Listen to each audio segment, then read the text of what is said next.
Hi everyone, my name is Mathieu Jasson and I welcome you to my channel where I share my journey into photography in hope to help you into your beginner journey into photography. In today's video, we're going to take a pretty colorless spring shot of a squirrel and we're going to turn it into a very interesting and dynamic black and white image using Capture One for Fujifilm. So without waiting any longer, let's jump to the computer.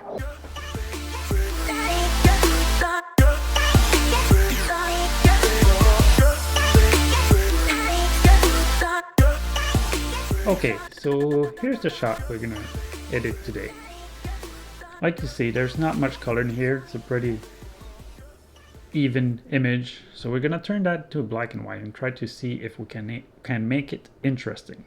First thing I'm gonna do is I'm gonna use a color profile that has a little bit more color in it, and I'll even add the saturation a little bit, and that will help when we do the black and white conversion to kind of manipulate the colors a little bit better here.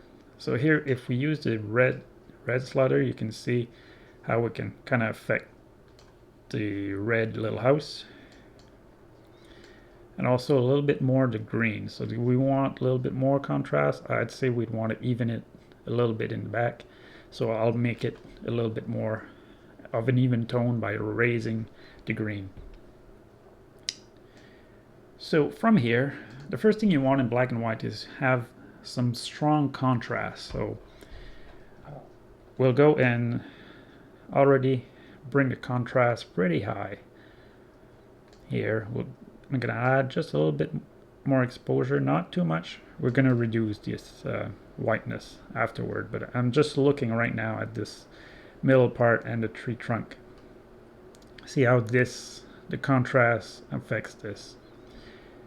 Now, I'm going to reduce this a little bit, not too much. If we go this, it adds some contrast in the background that's a little distracting. So I want to keep it even. So we're going to use something else to kind of reduce the white from the background, and I'm going to make the blacks even blacker and maybe raise the shadows a little bit so that we gain some details here.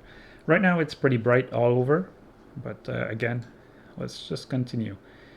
Clarity, I don't like to raise clarity too much in these shots. It makes really interesting details in the trunk, but I find that it just makes the background a little too distracting by increasing the contrast in the background. So I'd rather keep it down, maybe see if we can adjust the trunk a little later. Vignette, we're going to do that with a layer today, so I'm not going to touch that. And then here's what I like to do. I always raise the blacks a little bit. Instead of having blacks, I kind of like this little bit of washed out black. That's a personal choice. Maybe you hate that, maybe you like that. But then again, what the curve does, again, it adds even more contrast to the shot. So now we're gonna go in little layers and see if we can get some of that whiteness out from the background. So let's call this background. Well, it's already, we're using background twice. That's fine. What I'm gonna do is here, instead of drawing inside, I'm gonna draw outside of the elliptical or radial gradient. I'm gonna go around. I'm gonna pick up most of the trunk, maybe like so that it doesn't affect that much the trunk, but see, so that it affects all around but not so much the trunk, maybe a little bit but not too much. I'm gonna go reduce the exposure from there. See how this already looks, and I'm gonna even decrease the contrast so that it stays more even. But still a little darker. So now what I've done is I made this background a little bit more grayed out and without that much contrast, so that it sort of stands out a lot more. It makes the trunk stand out a lot more. And I'm already pretty happy with this, but we'll see what we can do with the squirrel part, if we can just bring out some details in there. So I like to say, call this subject, so it's a radial. We'll still use a radial. You can use brush, you can reuse radials. I like radial because it's, I can control it a little bit easier than the brush. But we're gonna go something like this, right on top of the squirrel. And now we're gonna raise the shadows so that, oh, see what I did there? Let's start this again. I want this radial filter to draw inside the mask, not outside. So I'm gonna draw it again. Do that. And now we're gonna go and increase the shadow detail. We add a little bit contrast. That might be a little too much. We can zoom in a little so that we can see that little guy even better. In black and white is fine. I find it's fine to have maybe lose a little bit of detail in the whites and in the blacks, because black and white is all about creating that contrast in shots. Well, this might be a little too much. So let's see what we can do. Do the contrast. See, he stands out a little bit, so we don't need that much details in the back. Find the black, him being in the light, and the back of the house being, in shadow. We're gonna kind of try to use that as much as we can. Something like this. Now you see he really stands out. And other than that, the only thing maybe that I'll do, the tree is not really in the middle, so I'm gonna just make sure that everything is well centered here.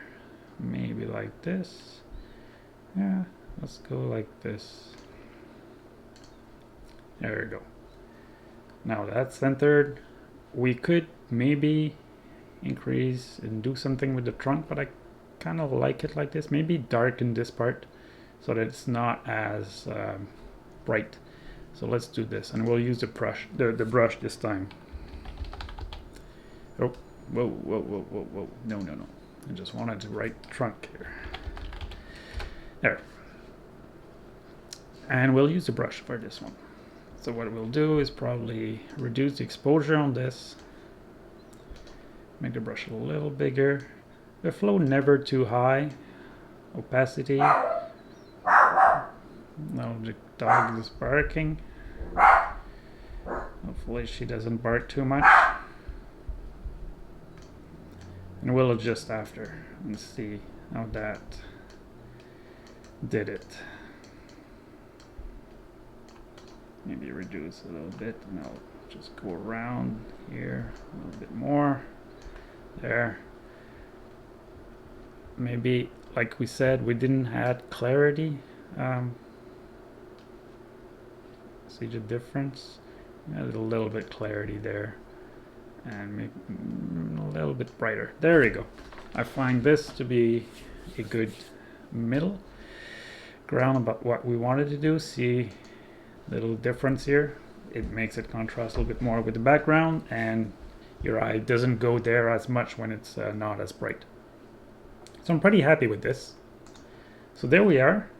Here's our edit for today. Hopefully you enjoyed.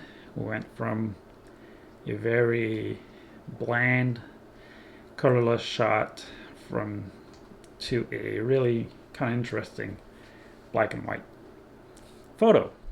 So I hope you enjoyed this edit today. I'm going to do more of those. I like doing these. If there's anything you want me to cover in the next videos. Please share your thoughts in the comments. If you have any other tips for black and white that you use with Capture One or even Lightroom, doesn't really matter, go and add your comment in the comments below. So see you next time. Bye bye.